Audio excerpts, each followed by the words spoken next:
जारी है। फरूख हबीब के लॉजेस से शुरू किया जाने वाला ऑपरेशन मलिका बुखारी, मुंजा हसन, शानदाना गुलजार, अकरम चीमा और जहूर कुरैशी के लॉज नंबर 203 पर पहुंच गया। मजीद बता रहे हैं आसिफ नवीद, हमारे नुमाइंदे हमारे साथ मौजूद हैं। आसिफ, बताइएगा किस किस रुकन का लॉज खाली कराया गया है? देखिए, इस वक्त तक जो इतलात आ रही हैं उसके मुताबिक तो 6 मेंबरान पार्लियामेंट के जो लॉजेस हैं उनका जो है कब्ज़ा हासिल कर लिया गया है, जिसमें सबसे पहले आज जब इस वक्त ऑपरेशन का आगाज़ हुआ तो फ़रूख हबीब का लॉज नंबर जो है वो 303C उसका ताला तोड़ा गया और उसका कब्ज़ा हासिल किया गया। उस मौके पर जो इलाका मजिस्ट्रेट हैं वो भी मौजूद थे, उसके साथ साथ असिस्टेंट कमिश्नर जो इलाके के हैं वो भी मौजूद थे। ये तमाम तरह ऑपरेशन CDA की रिक्वेस्ट पे किया जा रहा है। डायरेक्टर पार्लियामेंट लॉजेस की जानिब से डी नोटिफाई होने वाले जितने भी मेंबरान पार्लियामेंट थे उनको नोटिस जारी किए गए थे कि वो फौरी तौर पर रज़ाकाराना तौर पर जो है यहाँ से लॉजेस के जो कमरे हैं उनको खाली कर दें, लेकिन उनके जिस पर अमल दरामद ना होने पर गुज़श्ता रोज़ जो डायरेक्टर पार्लियामेंट लॉजेस हैं उनकी जानिब से इलाका मजिस्ट्रेट को एक ख़त लिखा गया और उसमें सदा की गई, उनसे फोर्स मांगी गई कि बज़रिया नफरी जो है यहाँ से आकर पार्लियामेंट लॉजेस में जो बरजमान है अब तक उनसे PTI के डी नोटिफाई अरकान उनसे पार्लियामेंट के जो कब्जे हासिल किया जाए। ताहम 2 बजे का आज वक्त दिया गया था, बर वक्त 2 बजे यहाँ पर इलाका मजिस्ट्रेट पहुँचे और यहाँ पर उन्होंने नफरी भी बुलाई और उन्होंने C-303 फ़रूख हबीब का जो पार्लियामेंट लॉज में कमरा था उसका पहले ताला तोड़ा। उसके साथ साथ ज़हूर अहमद कुरैशी, शाहिद खटक समेत जो 6 मेंबरान पार्लियामेंट हैं उनके लॉज के कमरे का जो कब्ज़ा हासिल कर लिया गया है, जिनमें जो शफकत महमूद भी शामिल हैं। उन्होंने रज़ाकाराना तौर पर चाबी फराहम करने का कहा था और उसके साथ साथ दीगर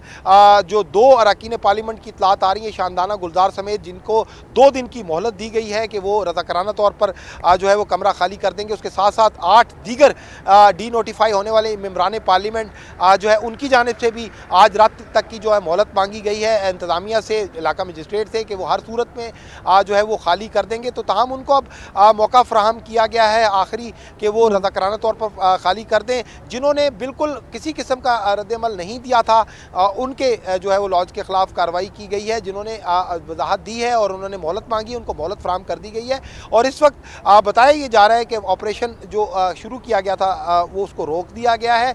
4 मेंबरान पार्लियामेंट के ताले तोड़े हैं, 2 से रज़ाकाराना तौर पर चाबियाँ दे दी हैं, 6 का कब्ज़ा हासिल कर लिया गया है, 2 ने मोहलत 2 को मज़ीद को मोहलत दी है। और उसके साथ साथ दीगर जो मेंबरान पार्लियामेंट हैं उनको भी रज़ाकाराना तौर पर खाली करने के लिए कहा है। ये मरहलावार सिलसिला इसी तरह बदस्तूर जारी रहेगा, जिस तरह इलेक्शन कमीशन की जानिब से डी नोटिफाई मरहलावार होते रहे हैं उसी तरह मरहलावार इनसे यहाँ पर खाली कराने के लिए नोटिस जारी किए जाएंगे, क्योंकि यकमुश्त नहीं हो सकते। इनका ग्रेस पीरियड भी होता है डी नोटिफाई होने के बाद, उसके बाद ही जो चंद दिन का मोहलत देने के बाद उनको मोहलत दी जाती है, नोटिस फराहम किए जाएंगे, दीगर को भी मरहलावार दिए जाएंगे। और तमाम जो डी नोटिफाई होने वाले पाकिस्तान तहरीक इंसाफ के मेंबरान पार्लियामेंट हैं उनसे हर सूरत में पार्लियामेंट लॉजेस के जो कमरे हैं वो खाली कराए जाएंगे। इस हवाले से इंतजामिया का वाज़ेह मौक़िफ़ है कि जो भी डी नोटिफाई हो जाता है उसका अखलाकी और कानूनी कोई जवाब नहीं बनता कि वो पार्लियामेंट में यहाँ पर अपने लॉज में का कब्जा अपने पास रख सकें। अच्छा आसिफ नवीद, ये भी बताइएगा कि ये ऑपरेशन कब तक मुकम्मल कर लिया जाएगा और जिन अरकान ने जो है वो रज़ाकाराना तौर पर लॉजेस खाली करने का कहा है या फिर मोहलत मांगी है, अगर उन्होंने लॉजेस खाली नहीं किए तो क्या ये ऑपरेशन मज़ीद दिनों में भी जारी रहेगा?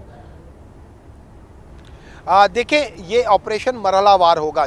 बिल तरतीब जिस तरीके से इलेक्शन कमीशन ने मरहलावार जो है वो अरकान पार्लियामेंट को डी नोटिफाई किया है, उसी तरह मरहलावार CDA भी एक ग्रेस पीरियड ख़त्म होने के बाद उनको नोटिस जारी कर रहा है। 15 दिन का टाइम दिया जाता है, 15 दिन के टाइम के अंदर जो अमल दरामद नहीं करता उसके खिलाफ कार्रवाई होती है। पहले नोटिस जिन 24 अरकान पार्लियामेंट को दिया गया था उनके खिलाफ ये कार्रवाई का आगाज़ किया गया, उनसे कब्जे लिए जा रहे हैं। इसके बाद दीगर अरकान पार्लियामेंट जिस तरह PTI मेंबरान से पार्लियामेंट लॉजेस करवाने के मामले पर CDA का ऑपरेशन इस वक्त जारी है। अपडेट कर रहे थे आसिफ नवीद, आपका शुक्रिया।